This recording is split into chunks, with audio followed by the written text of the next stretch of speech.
Je me suis dit qu'une quatrième vidéo était nécessaire pour les sceptiques. Voici ma charte de naissance, tout intersecte au centre. Et voici ma charte de presque mort. Quelqu'un a essayé de m'assassiner le 5 novembre 2022. J'ai reçu un coup de marteau sur la tête en essayant d'aider quelqu'un qui était sans abri. Je ne sais pas si j'ai bien mis la tête là où il faut pour le voir, mais enfin bon.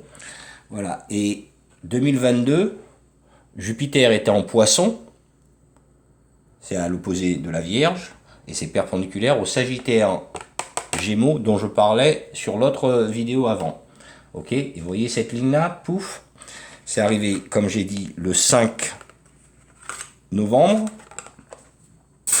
Et si je mets mon viseur ici sur le Scorpion, d'accord, ma valeur de pi, de 90 degrés multiplié par 2, et bien là, je vais trouver ma valeur numéro 5, puisque le taureau en face du scorpion, quand Jupiter y est, c'est le dragon, comme l'année du dragon en 2024. C'est là où on est actuellement. J'avais déjà expliqué pour la partie scorpion dans l'autre vidéo. Et le 11, 5-11, il est là, le 11. Puisque le scorpion s'aligne avec le chien chinois qui est le 11e signe chinois. Donc voilà. Voilà pour ça. Ça, c'était la partie réelle de ce qui arrive en temps réel. De la même façon que... il faut que je me rappelle du truc. De la même façon que l'éruption de la montagne Pelée qui est arrivée un 8 mai 1902. 8 mai, on a le soleil en taureau. Et 1902, on a Jupiter en poisson. Encore. Donc on reste sur poisson vierge à la valeur de pi, perpendiculaire à Sagittaire Gémeaux. Et c'est ça une vague synodiale, avec un rythme et un cycle. Quand on connaît et qu'on comprend que ce sont des cycles de 3 ans dus à Jupiter, et des saisons internes de 3 mois dues à la Terre qui passe 12 mois pour faire le tour, eh ben on comprend la cyclicalité et la synchronicité universelle des événements. Et au lieu de tout le temps dire, à chaque fois qu'il y a un problème, ah ben si il y a un problème, c'est les béquets, ça ne peut être que les béquets. Quand j'entends ça à chaque fois, moi je vois simplement un pays qui se tiraille dessus sans voir les responsabilités et les coûts de chacun. Et de répondre à chaque fois sans regarder que et le reste du monde a les mêmes problèmes, de dire c'est les béquets, pour moi en tant que Verseau, c'est quand j'entends, c'est la même chose que écouter les poissons qui regardent les sites archéologiques qui ont été faits par des humains et qui, au lieu de faire les enquêtes pour savoir comment ça a été fait, vont vous dire ah c'est les aliens, c'est les aliens, c'est les aliens, ou c'est une conspiration, c'est une conspiration, c'est une conspiration. Celui qui a lu et qui est éduqué saura que dans la mythologie grecque, Poséidon, c'est-à-dire Neptune qui gouverne le poisson, c'est le conspirateur. Donc il ne faut pas s'étonner que, bah oui, le poisson c'est un rêveur qui s'intéresse plus aux conspirations qu'aux faits en eux-mêmes. Parce que c'est quelqu'un qui est, comme tous les signes d'eau, va juger les choses, non pas par rapport aux faits, mais par rapport à qu'est-ce qu'il ressent, qu'est-ce que son intuition le guide à comprendre, qu'est-ce que ses émotions lui dictent. Mais un fait, c'est un fait. Noël tombe un 25 décembre, ça me fait ni pleurer ni rire. C'est comme ça que c'est. 2 plus 2, ça fait 4, c'est comme ça que c'est. C'est pour ça que les signes d'eau me cassent les coucougnettes à chaque fois vouloir mettre un point d'opinion sentimentale sur tout ce qui est fait. L'obou à 180 degrés, à 212 Fahrenheit et 100 degrés Celsius, et elle se congèle à 0 degré, ce que tu ressens par rapport à ça, mais ça va rien changer. Donc tu accapares du temps et tu envenimes une situation pour rien, pour de l'ignorance. Donc au lieu de bloquer les ports, moi je vais vous montrer comment on débloque un port. Une seconde.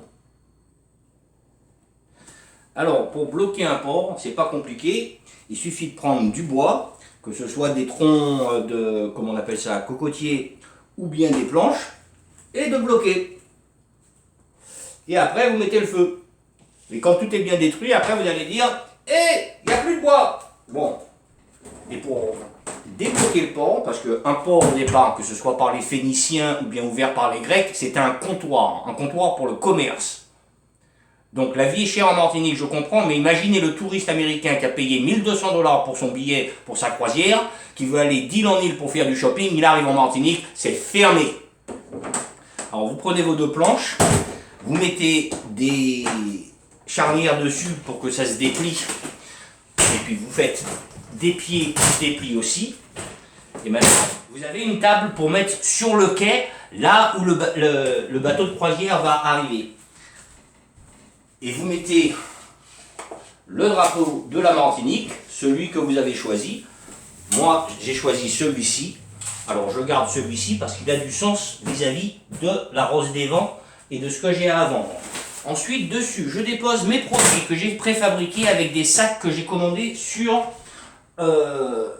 Amazon, qui ont été faits en Chine à 1 $ le sac et qui vont pouvoir réutiliser.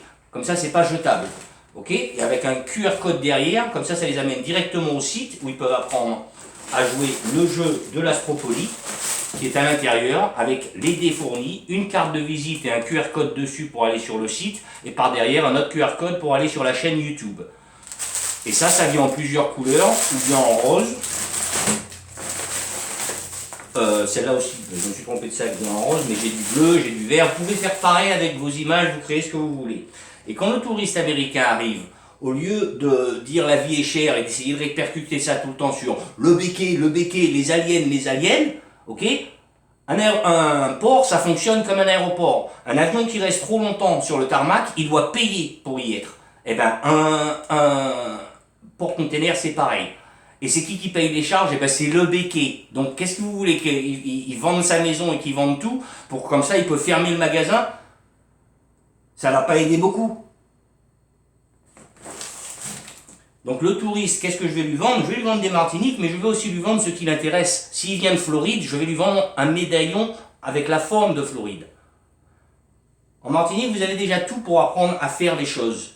Qu'est-ce qui est marqué à la poterie devant? C'est marqué, ici, le travail transforme la terre en or. Eh bien, vous faites la même chose.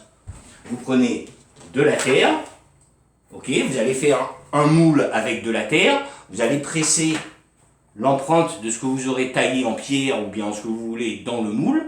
À partir du moule, vous allez en sortir la même forme. Ici, j'ai la Somalie et l'État de l'Oregon. C'est ça sur quoi je travaille en ce moment. Et après, vous allez simplement prendre des protèges gouttières, comme ceci, ok, ou bien en plastique ou bien en fer. Et avec ce qu'on trouve pour mettre au fond des tiroirs, qui a des petits trous, vous allez fabriquer un classeur qui aura des boucles d'oreilles des pays que vous voulez. D'accord?